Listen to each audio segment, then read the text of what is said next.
to the animal people, that's the end of the world. Now, why am I in here? Who benefited from me being in prison? Carol Baskin. I dated Carol for 2.5 years. Did she do it? That's the question. What happened to Don Lewis? The first thing I thought was, he's not dead. He has changed his identity. He is in a penitentiary for murdering a tattoo artist. Carol and PETA's conspiring to put us out of business. They're gonna go after me, re-private city in America. Yes, it's a setup. I'm targeted, just like Tiger King. I'm gonna walk out of here. Am I gonna be as crazy as I was before? Hey everybody, this is Tim Stark, president and founder of Wildlife in Need back in Charlestown, Indiana. You know, I was featured on the #1 Netflix series of all times, and that was Tiger King 1 and Tiger King 2. But I've been in the media for a lot longer than that. You know, I have been exposed as a good guy for years and years and years. Then it went south. We're going to expose and show why it went south. So just stay tuned, everybody. It's going to be great. It's going to go epic. You're not going to believe it. Tim being Tim, he didn't really take any questions. You stupid fucking media people. You misguide everybody. You mislead everybody. So it's a setup. I'm targeted, just like Joe Exotic on Tiger King. Where's bitch at? Hey Shay, you're fat ass around here somewhere? Oh really? How you doing, bitch? You little animal rights activist? The truth's gonna prevail, bitch. So basically, people would like to know how you became a part of Tiger King. Well, it kind of gets a little sketchy in all reality because if my memory serves me right, I moved to Oklahoma in February of 2019. And I know I met Eric Goode at least a year before that. He showed up on my property. We were doing the middle of shows and stuff. And he pretty much come up and just introduced himself. He didn't participate in my shows. He didn't do nothing. Me and him sit out there in my parking lot by our little campfire thing, and we talked for a good hour and a half, 2 hours.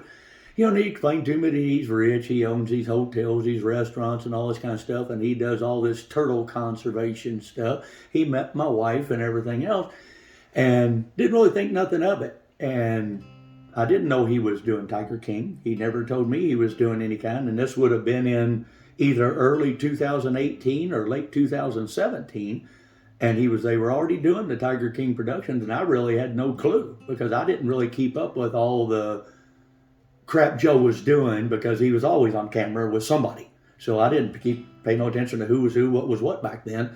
But Eric Goode had introduced himself to me, and he said he showed up in the area and he wanted to come over and see me or whatever. And I'm still thinking now, that's around the same time Doug Abel and his wife Jenny Brown moved to Louisville. When did you first meet Joe Exotic? The first time I met Joe Exotic was me and my wife at the time, back in, I'm pretty sure it was 2011. We drove all the way out there to Wynnewood, Oklahoma to attend a USZA and a monkey convention ball thing that Joe was participating in out there because I just give Joe 9 tigers and a leopard and the best breeding stock he ever received, period. I give him. And me and my wife went out there to, see how they were doing and plus to meet Joe and all that kind of stuff. So we went out there to his big convention. Great. So basically, while you were out there, they had already been filming and they just kind of picked up on you and it went from there. Did they follow you back to Indiana after you? Oh yeah, they followed me everywhere. Okay. I mean, they were constantly, when I came back to Indiana, they came back to Indiana and followed me. They did more filming there. In Tiger King 1, it shows you out there busting ass, building what looks to be like a pretty badass zoo. It was gonna be. And then you all of a sudden decided to leave. Well, my original goal was I was gonna move Wildlife in Need from Indiana to Oklahoma. And I was also building a zoo that was gonna be open to the public, but I was gonna do the nonprofit out there because I still wanted to continue in the rehab, doing the rehab of the wild animals and everything. So when I got out to Oklahoma, everything changed because there was nothing that Jeff Lowe told me, nothing. Not a single thing that he had told me before, during, and after was anywhere near the truth. And you were out there for how long? I was out there for 7 months. And is that when all these whistleblowers were back home taking pictures of your place while you weren't there? That's right. So, You know, I left people in charge back in Indiana, you know, and it was overwhelming for my wife.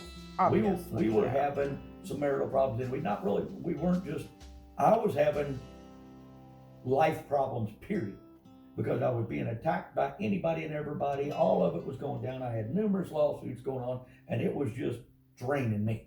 And that's what happens with when I went to Jeff Lowe, like I said in Tiger King 2, or Tiger King 1, whichever one it was, I went out there because I needed him on my team. I needed a sneaky, conniving little bastard. But I thought we would be a team. But he was still self-centered, and it was all about him. He didn't pay for anything. When I was out there, I think he paid for some gravel, some rock that was brought in. But I did all the excavating. I paid for everything to be moved from Indiana to I've Oklahoma. seen what you built out there when we did. went out there. That's and right. I did it all. And that Jeff road Lowe, you built, Jeff Lowe did not participate in a single solitary thing when it come to building the zoo. I did it all. So I worked for, and people got to understand, I got out there, I left my home in Charlestown, Indiana, February 7th, 2019, which was my birthday, is the day I left Charlestown, Indiana. I had a heart attack when I got out to Oklahoma on April 10th or April 11th. April 10th, yeah, it was April 10th. Same exact night, I had been terrorized, interrogated, and everything else for 7.5 hours in a deposition with PETA. Now, but even though I had the heart attack, had to go in and have stents put in and everything else, I don't stop. The very next day, I got up, yanked all the damn electrodes off of me, the IVs out of me, when we went right back to the zoo, and I jumped right back on the bulldozer and went right back to work. You know, so that's the way I am, or that's the way I was. You know, I had to go. I was a workaholic, like Alan said on Tiger King 1 or Tiger King 2, whatever. I was working minimum of 100 hours a week.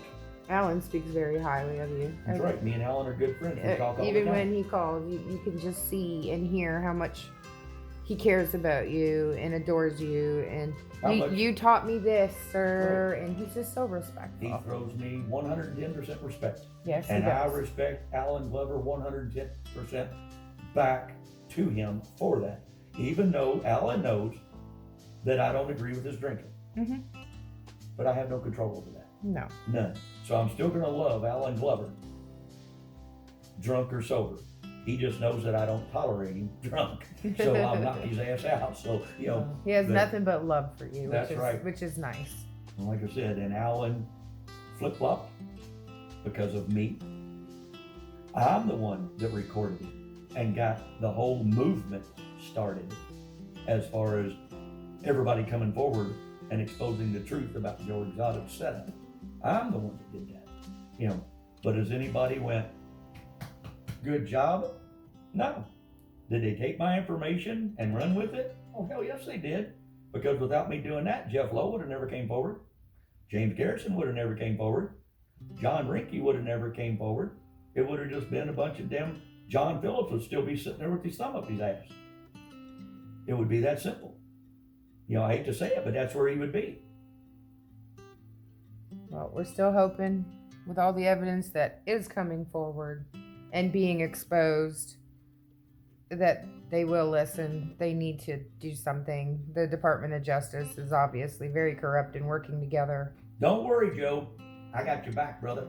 I'm coming. I told you, I'm sorry it's taken me this long, but mentally, I've been ruined. They have destroyed me. So now I'm coming back. Here I come. I'm going to get it back. And everybody's going to shit when they see this stuff that we're getting ready to expose. It's going to do me. It's going to help Joe. It's going to help the entire animal industry. You know.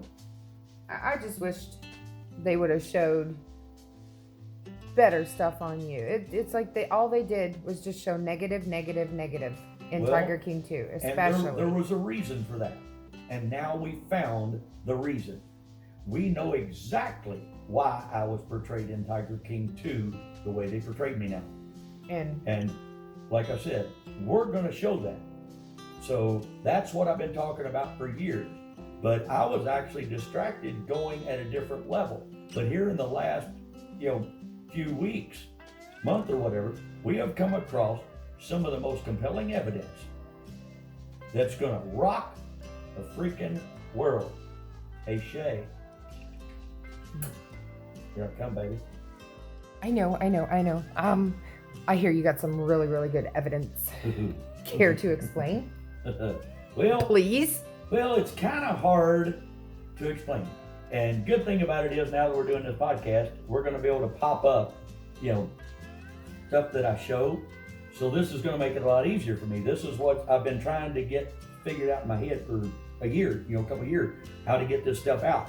I'm not professional when it comes to technology stuff. So here we go. So now get ready, people. It's going to get fun. All right. So just in the last couple weeks, the thing we come across that surprised me more than anything is there's this reporter back in Louisville, Kentucky. And if anybody's followed my stuff or seen me on Tiger King, they've seen her because she was featured in Tiger King 2 also. And it was all a plan for her to appear on Tiger King 2. And they set up their own narrative, their own film production, and everything else to be a part of Tiger King 2. And now I'm going to show why they did it. Because you're not going to believe this stuff that goes on. The connections. So, the connections. There is a gentleman. Well, I guess if you want to call him a gentleman, you'd call him a gentleman. Oh, the Tiger King producer that supposedly lives in Louisville. Oh, no. He don't go by that title, baby. Now, what's he go by? He goes by Editor. Excuse me. The ACE, whatever that stands for. You see it on all the movies and stuff. Yeah. He's the ace. But, I checked his background. Or we did. We all checked his background. And I've seen that pretty much on his, whatever you call it, his resume, his, profile or whatever, that all of these years he's done this, he's been nothing but an editor. But guess what I caught on to when I rewatched Tiger King 2? He's also listed in the credits as co-producer. The only way you can get that title is if you produce film.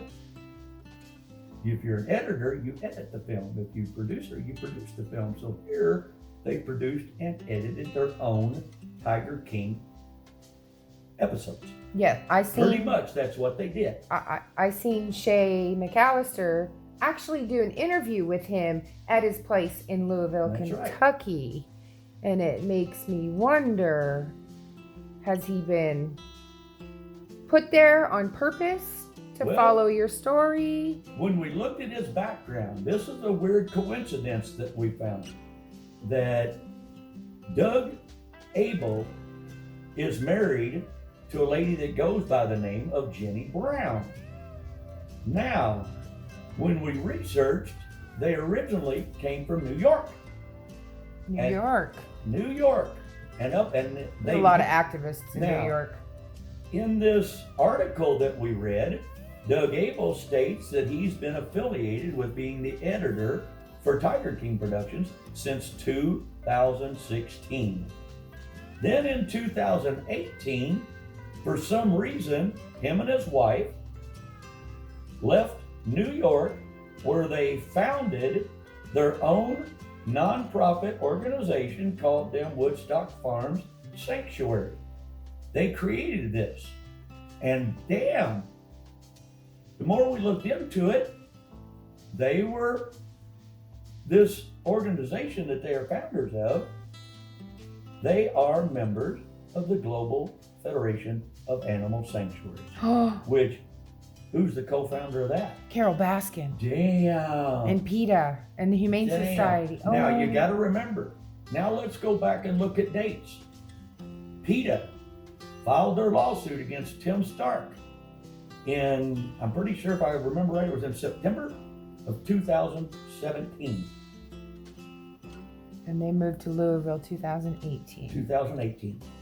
And they were there. Now you got to remember, the way what it's looking like right now, his wife, Jenny Brown, don't really work. She's just nothing but a vegan speaker that goes around. She's one of these psychotic, literally a psychotic people, or PETA person that goes in and protests this and protests that and talks about all the vegan shit and blah, blah, blah. They're literally the psycho PETA people. And this, like I said, they're independent. Doug Abel is an independent editor. He can do that anywhere. So why did they move from New York to Louisville? Now, damn. I'm searching his profile right now on Facebook. Yep. And guess who's one of his friends? Well, I would say that one of his best friends, well, not his best friend. Brittany Pete. It's more of his wife's best friend, Brittany Pete, From who is PETA. the bigwig lawyer with PETA.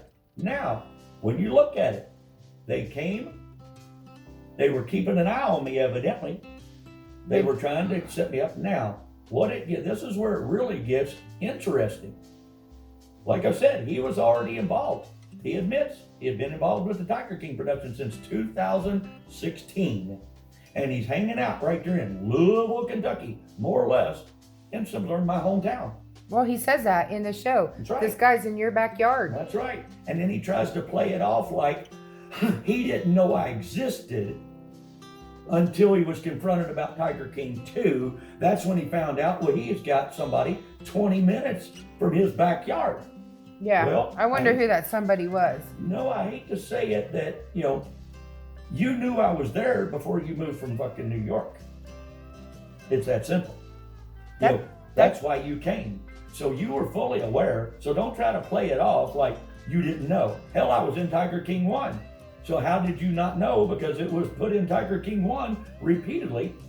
Hell, on Tiger King 1, it shows me driving back to my home in Charlestown, Indiana. That just proves that PETA had their fingers in Tiger King 1 and 2 all along. And we've got proof. We've got different posts where like Brittany Pete and Jenny Brown are communicating between each other. And this is before Tiger King 2 come out. Talking about how this is going to work so great to their advantage. Shut these motherfuckers down. That's what she's saying. Shut these motherfuckers down. It's on her wall. We're going to destroy them. We're going to, take them down. And it's all about, now we're going to get the Big Cat Public Safety Act passed. So, that's where we're headed with this. I'm going to show all of the connection. My name's Joe Exotic. This is my way of living, and nobody's going to tell me any otherwise. Within 30 days of its 2020 release, more than 64 million households watched Tiger King on Netflix. It came out, it was a little bit of a sensation, and so Netflix said, don't stop filming, just keep going. Louisville-based film editor Doug Abel spent years working on the project, and then he got the call. The show was doing so well, Netflix wanted more. We sort of just followed where the chaos was. A journey, he says, started right in his own backyard. Well, there's a guy who's about 20 minutes away. I know you're an editor, but we know that you do other stuff too. Would you feel comfortable interviewing him? And I said, sure. Come get me, mother. The Netflix series was released just weeks after our investigation, revealing allegations of abuse and neglect at Wildlife in Need. The Indiana Attorney General filed a lawsuit against Tim Stark after our story aired, and then the USDA revoked his exhibitor's license, meaning he could no longer show his animals to the public. The Tiger King crew was following it all. Tim ended up being a pretty major character. Stark's storyline was less sensational than some of those in season 1. So what will you see this time around? You see these places really struggling to stay open, and the authorities are coming in and they're using the legal system to take these places to task. He says helping exotic animals was always in the DNA of the Tiger King project, but drama drove it out of the original episodes. With Joe and Carol Baskin, and that got lost. And so it was almost a weekly discussion. It was almost a weekly discussion in the second season. How can we try to keep the focus on that? And so efforts were made to try to try to do that. Also in season 2, cameras capture intense confrontations between Tim Stark and the people fighting to shut him down. I can talk however the f*** I want. Tiger King is by far the most bonkers, largest, most difficult project I've ever worked on. It just was so hard to figure out how do you tell this crazy story. It's the truth. Abel's work from his edit suite on the second story of his Louisville home, soon to be seen by millions across the country. I hope that we can do more justice to the tigers and the other animals this time around. See, so now I want you all to actually, I'm not going to show you in person, but here, Mr. Doug Abel. I want you to see this picture we just posted up here. I want you to look in the background of the big thing up there. And what does it say? It says he's being interviewed on a show or whatever called Fact versus Entertainment. Damn, I wonder what that whole discussion was about. Because let me explain the difference between fact and entertainment. What I state is facts. What they stated was all entertainment. And why? They actually produced it. If you watch this interview where Shay McAllister is actually interviewing Doug Abel, he states on there, and I've got to read this from my memory, but he states on there that, Netflix said, don't stop filming. Keep going, keep going, keep going. But they didn't really have a story to even keep going with, because I wasn't anybody in Tiger King 1. So why did they keep going? Let's get with it. Then he says that he was informed that there was a guy living 20 minutes away. Oh, I'm sure you didn't know that before you ever left New York. I call bullshit. Now, it says that, yeah, you got things right in there, because it says, it said something about they contacted you and asked you if you would be willing to come and interview me. I don't remember meeting you, Doug. So if I interviewed you, why didn't you ever show it? But you also said on here that, these places, because we're getting attacked, that we're struggling to stay open. Well, you're damn right. Any business struggles to stay open when some illegal crooks especially come in and steal and take away and destroy your revenue. It's kind of hard for don't have to do with animal industry, any business, if you've got somebody attacking you, let alone when you have lives at stake, that you idiots are supposed to be saying you scam people and tell everybody you're protecting animals, but yet all you do is every time you attack somebody, you put all those animals in jeopardy. So, because you take away the very sources that takes care of those animals. Now, you said that the way you're all doing this is you're using attorneys and stuff to use the legal system. That's right. It has nothing to do with legal. It has to do with, we've got more money than you. Let's go back. We can show later in another episode how many of these lawsuits has been filed by PETA and all of them against individuals like me.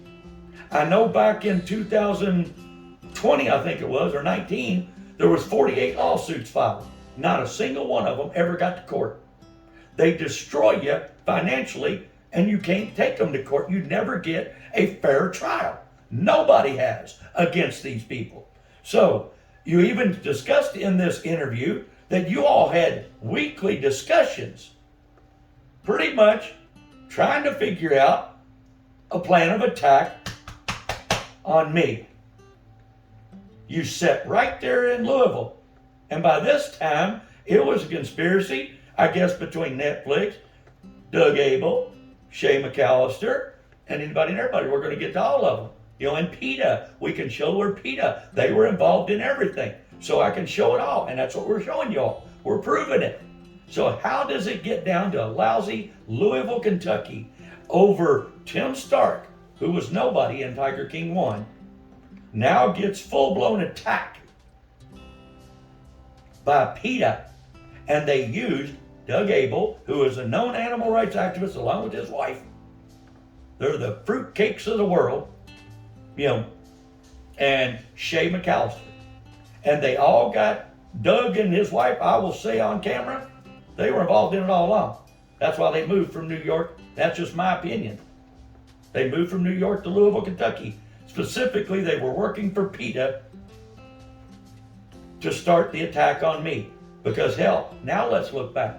When did PETA's lawsuit begin against Tim Stark? September of 2017. Damn, right before Doug, his wife Jenny, and Shay McAllister began their investigation in mid-2018. So, look at where all this goes.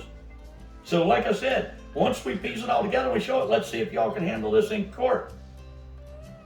I'm curious. Hey, WHS 11, Channel 11 back in Louisville, Kentucky. You see where I'm going with this? You may want to give me a call. You may want to discuss a few things with me. We may be able to come to an agreement. If you don't know my number, ask Shay. She's got it.